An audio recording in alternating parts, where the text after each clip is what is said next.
Alright, this is Pliskin by 51mm. Today I'm shooting the Remington Core-Lokt 180 grain bullets, 308 bullets. I already shot 2 groups off camera. They seem to do fair. The first one wasn't very good. The second one tightened up quite a bit. I think it's because I had an oily barrel. I'd cleaned my barrel to the point where there was barely any carbon left in the barrel, so it kind of opened up. But now I'm just kind of going to shoot all these up for the brass. I got 14 rounds in the magazine, and I'll do individual groups as well out of these 14 rounds. So let's get started.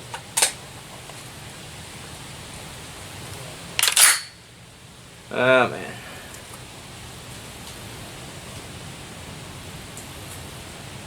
This will be one of them times where it'd be fun to just rapid fire.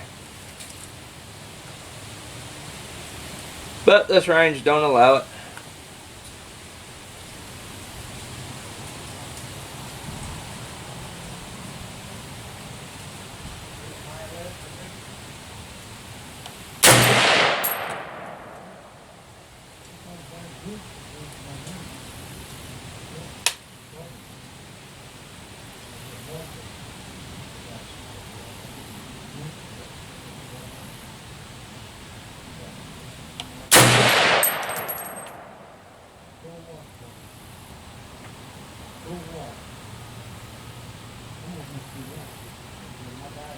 That one went way low. Alright.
Alright, one more group, then I'll let the gun cool. Yep.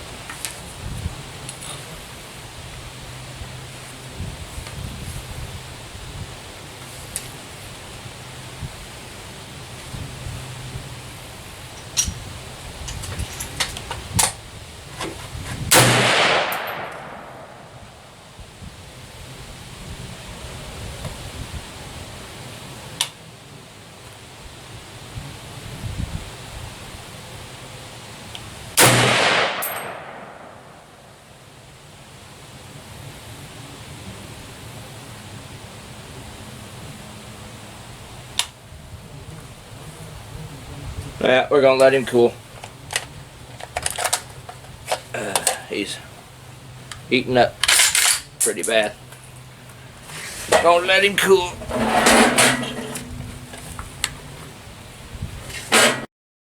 Alright, so here's the groups from the Remington Core-Lokt 180 grain 308 bullets, this is what they look like.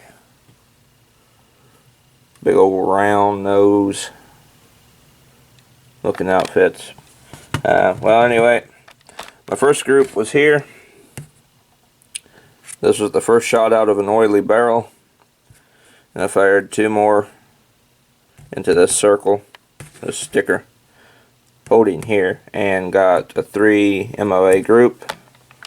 Second group really tightened up, holding here, got a 1-inch group, second group. Then the third group here, I got 2.50 or 2.5 inch group. Fourth group here, same thing, 2.5, 2.50, 2.5 inch group. And then over here, I got a 3.75 inch group. My gun was starting to heat up by that point, but all in all, what I have discerned from the 180 grain bullets is my M14 does not like them at all. And I kind of think a lot of that has to do with the fact that it's round nose, not really meant to be an accuracy round. This is more like a hammer type deal for like within 100 yards shooting with a bolt gun. Not really meant in a semi-auto. I don't think I'm ever going to run any more of these through my M1A. Simply for the fact that when I was shooting these hand loads, or not hand loads, when I was shooting these factory loads through it yesterday, my rifle felt like it was recoiling 7 times harder than normal. I mean, it was absolutely, the recoil was just picking the rifle up and moving it much more than normal. The recoil, it would raise the barrel up with me holding on to it, no doubt, would pick it up and move it, because I had my hand up on the foregrip, the forearm of the rifle, holding it down, and it would still move it over to the right with the recoil. And my dad, who was sitting on the bench right next to me shooting his 220 Swift, he said that the vibration from the blast was vibrating the concrete bench next to him. And he said that had not been the case in previous times we'd been out shooting with both my M1A and whatever he brought to the range. He said that the recoil was actually vibrating the concrete bench that he was sitting on, or sitting at. And it was probably all because these are a lot heavier. I imagine they're probably loaded a little bit hotter than normal factory loads, because that's a big old bullet. You're gonna have to have a lot of force to get that out of the barrel. So I tried it. The accuracy in it, not bad, but comparatively to something else, more like a, let me get it out here if I can find it.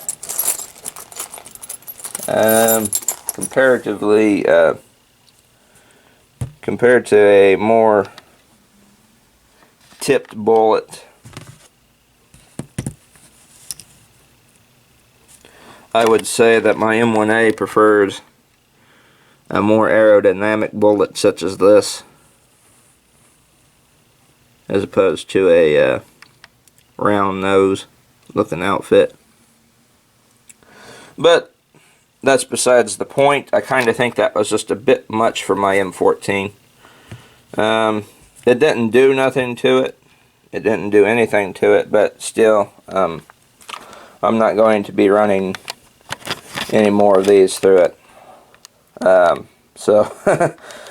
Simply because they opened up horrendously. Well, I wouldn't say horrendously, I suppose. They didn't. They opened up pretty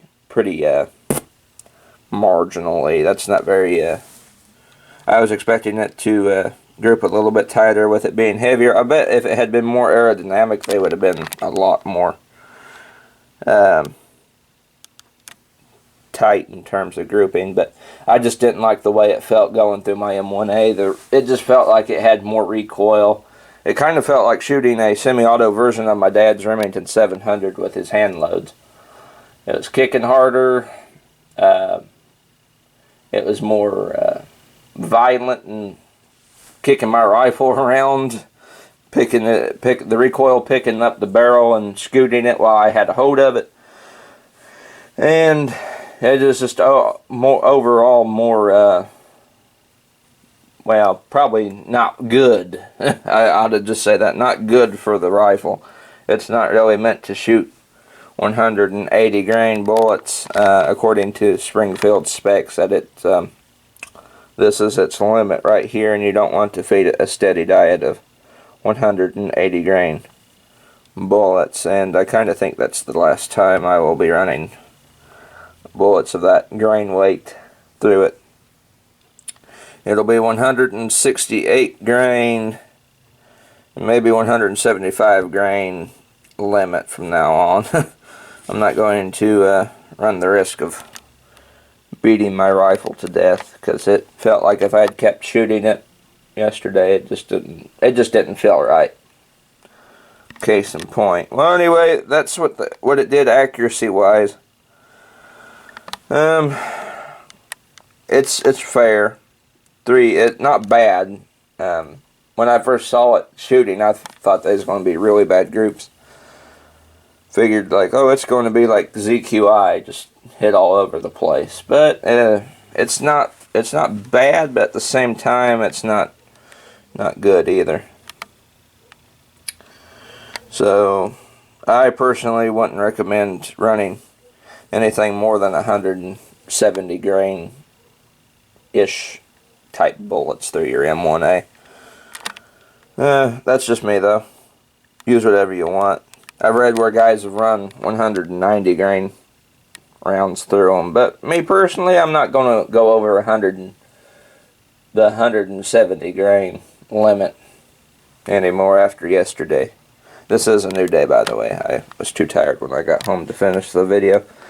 Well, anyway, this has been Pliskin. I'll see you all in the next video. I'm not sure what I will do next. I do know that I found the footage of where I painted my rifle stock for my M14, when I repainted it, so I'll upload that probably the next video. So stay tuned. I'll probably do more of these in the future. Deer season's coming up, so that's going to cut into my shooting time. So I do plan to try and get a hunting video up at some point when the season kicks in November, but we'll have to wait and see. We'll have to see how it'll all have to come down to timing and conditions. Well, anyway, this has been Pliskin. See you all in the next video.